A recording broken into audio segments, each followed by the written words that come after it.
Okay, so picture this. Georgia, USA, the year 2028. A brand new kind of worker is about to clock in at Hyundai's giant car plant. This worker doesn't ask for overtime, doesn't need a lunch break, and honestly, it doesn't even look fully human. But it walks like one. Its name is Atlas. And here's the twist. 2 years before Atlas ever sets foot in Georgia, workers 7,000 miles away already walked out. Wait, let that sink in for a second.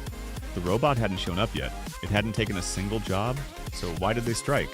Turns out it wasn't just about the robot. Workers in Ulsan, South Korea were also fighting over wages, bonuses, and something called retirement age. But for the first time ever, a humanoid robot became part of that fight, sitting right there at the bargaining table with everything else. So stick with me, because to understand why people feared a robot that hadn't even arrived, we first need to meet the robot itself. Atlas is about the size of an adult worker. It's made by Boston Dynamics, and as of this summer, Hyundai now owns it outright. Here's the thing that gets me. Its joints can rotate way further than any human joint ever could. That's not a flaw. That's the whole point. 56 degrees of freedom, a reach of over 7 feet, and it can lift up to 50 kilograms. That's roughly 110 pounds. It can work in freezing cold or blazing heat, swap its own battery without help, and keep going for hours without ever getting tired. Now, here's what makes Atlas different from the robot arms you've seen in factories for decades. Those machines needed the whole factory rebuilt around them. Atlas is designed to walk into a factory that was already built for humans, use human tools, and fit into human-sized spaces without much fuss. Let me be real with you for a second. Atlas looks like a worker, but economically speaking, it's not labor. It's a machine the company owns. At CES in Las Vegas, Boston Dynamics showed Atlas walking, waving, even doing a little demo dance. The crowd loved it. Hyundai's stock jumped 85%. But here's a question worth sitting with. Is one flawless stage demo the same thing as 10 straight hours on a real car assembly line? Let's talk about what actually worries workers, because it's not some dramatic mass layoff. It's something quieter and honestly a little sneakier than that. Picture a longtime factory worker finishing his very last shift, cleaning out his locker, saying goodbye to coworkers he's known for 20, 30 years. The next day, that locker just sits there. Nobody gets fired. Nobody gets hired either. The position simply stops existing. Nobody even announces it. Automation doesn't always look like a pink slip on your desk. Sometimes it just looks like an empty parking spot that never fills back up. Hyundai's union says something huge is coming. Around 2,000 workers are expected to retire every single year on average through 2032. If the company doesn't hire replacements, the union warns membership could shrink by roughly 40% within a few years. Their estimate, not a confirmed plan. So here's my question for you. If a company never fires anyone, but quietly stops replacing people who retire, has it really protected anyone's job? Fewer new hires? Less overtime? Fewer night shift bonuses? Fading demand for skills workers spent years building. That's the fear that's actually driving this fight. And remember, Atlas isn't headed to Korea first. Its first real job is in Georgia, which means Korea's future might get tested somewhere else entirely. Now, before we go further, you need a little backstory because this fight didn't start with a robot. It started decades ago over something else. Hyundai's union is one of the biggest, most powerful industrial unions in South Korea. When their main plant slows down, the ripple effects spread wide. Parts suppliers, shipping companies, dealerships waiting on new cars. A lot of people feel it whenever Hyundai's factory floor goes quiet, even briefly. Here's something that might surprise you, though. From 2019 through 2024, Hyundai and its union actually settled 6 years straight without a single strike. So this isn't a story of endless yearly walkouts. It's a story of trust that had been slowly rebuilding until robots showed up in the room. Atlas didn't create this fight out of nowhere. It walked straight into a decades-old argument about wages, control, and who gets to decide what's fair. All right, let's rewind about 200 years to England in 1811. Because this fight over robots, it's not actually the first time we've had it. You've probably heard the word Luddite used as an insult, like it means someone who's just scared of new technology. Let's fix that right now.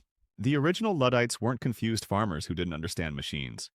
Many were highly skilled textile workers, some of the best weavers in the country. Here's the twist. They understood the machines perfectly well. That's exactly why they were terrified of what those machines were about to do to them. New weaving frames could churn out cheap cloth fast, using workers with way less training. Wages dropped. Skilled trades that took years suddenly meant less. So the profits from all that new machinery? They mostly flowed straight to the factory owners, while the people running the machines got squeezed harder. Some workers responded by literally smashing the machines at night. The British government fought back hard. Machine breaking eventually became a crime punishable by death. Quick question for you. Does the fact that machines eventually won mean the workers who got hurt along the way were simply wrong to worry? I don't think it does, honestly. Technology winning in the end doesn't erase the very real damage it caused to people along the way. Now here's where it gets interesting. Line up 1810s England next to 2026 Hyundai, and the parallels get almost uncomfortably close, don't they? Skilled weavers then, skilled auto workers now. Weaving frames then, humanoid robots now. Falling wages and lost leverage then, and eerily similar fears now. But here's the real difference, and it matters a lot. Luddites had hammers and no real seat at the table. That's not true anymore, is it? Hyundai's workers aren't smashing anything. They're using legally organized unions, partial strikes, and hard-nosed negotiation. Completely different tools for a strikingly similar fear. Now let's cross the ocean, because Americans watching this shouldn't think of automation fights as some faraway foreign drama. You've actually lived this story before. Back in the 1950s and 60s, shipping containers completely transformed American ports. Suddenly, you needed way fewer dock workers to move the exact same cargo. The West Coast Dock Workers Union, the ILWU, didn't just try to ban the shipping container outright. Instead, they sat down and negotiated the transition. In 1960, they struck a deal. New machines could come in, but in exchange, workers got job protections, retirement guarantees, and compensation built right in. Here's a line worth remembering. The union didn't defeat the shipping container. It fought instead over exactly who would pay the price for that change. Fast forward to today, and you'll see the same instinct at the United Auto Workers. They didn't try to stop the electric car from happening. What they fought for instead was this. Don't let the electric vehicle quietly turn a solid middle-class job into a cheap, low-wage one. In 2024, workers building GM's Ultium electric vehicle batteries in Ohio ratified their very first union contract, with 98% voting yes in support. That contract locked in real raises, stronger safety protections, and full-time union health and safety reps right there inside the plant, watching things closely. So here's my question for you. When Atlas eventually walks into that Georgia plant, will automation stay purely a management decision made behind closed doors? Or will American workers eventually push for their own version of this bargain? The same kind Hyundai's union in Korea is asking for right now.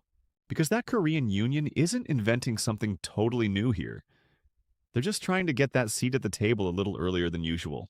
Okay, now let's get a little philosophical for a minute. Because underneath all of this sits one genuinely tricky question. Is technology ever truly neutral? The easy answer goes like this. A hammer can build a house or break a window, and the tool itself doesn't care which one happens. By that logic, Atlas is good when it handles dangerous jobs, and bad when it's used purely to cut headcount. Simple, right? Except it's really not. Here's the catch. Unlike a hammer, Atlas comes bundled with something else entirely.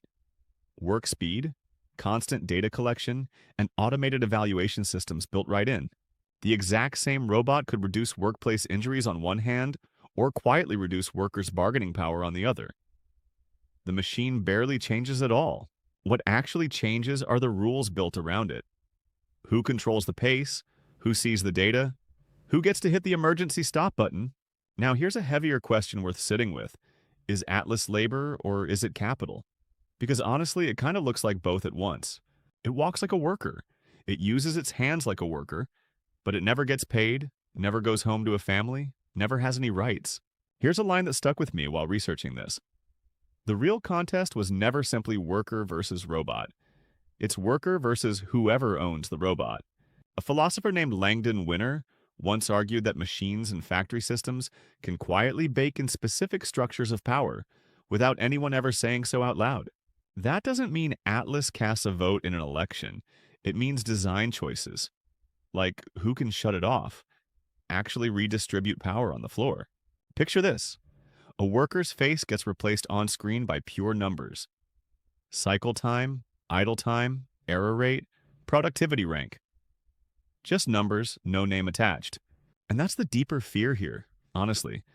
It's not just that robots might become more human someday. It's that humans might get treated more like robots. Companies love to say automation is simply inevitable, like weather. But philosopher Andrew Feenberg pushes back hard. Inevitability doesn't decide how many robots or how fast. Technology creates possibilities, sure, but it doesn't choose among them by itself. Institutions choose. Contracts choose. Actual people sitting at actual tables choose. All right, let's imagine 3 different futures for the exact same factory, same robot, same human workers. Just very different rules governing all of it. Future 1. The company decides everything alone. Timing, scale, which jobs get automated first? Fast, efficient, and great for quarterly earnings calls? Sure. But the risks pile up too.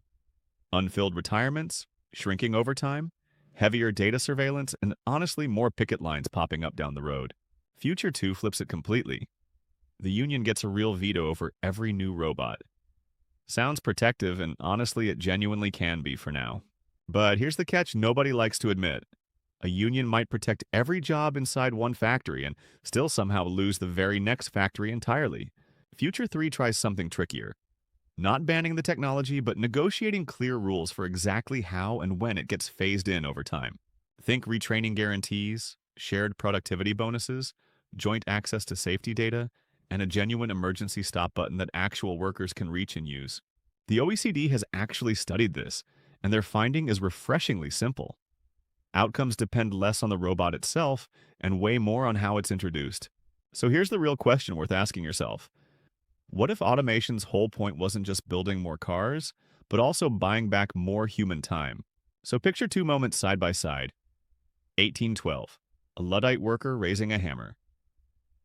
2026, a Hyundai worker resting a hand on a stop button. Neither one of them could stop technological change forever, not really. And honestly, I don't think that was ever really the actual point. The real question was never simply whether Atlas walks into that Georgia factory someday. It's what kind of factory it creates once it actually does. Will it make work genuinely safer, or just make workers easier to quietly replace down the line? Who should even get to decide that, really? So, after everything we just walked through together, what's your honest take? Should workers get a real voice in where new technology takes us? That's a wrap for today. Thanks so much for sitting with me through this one. I'll catch you next time with another wild story.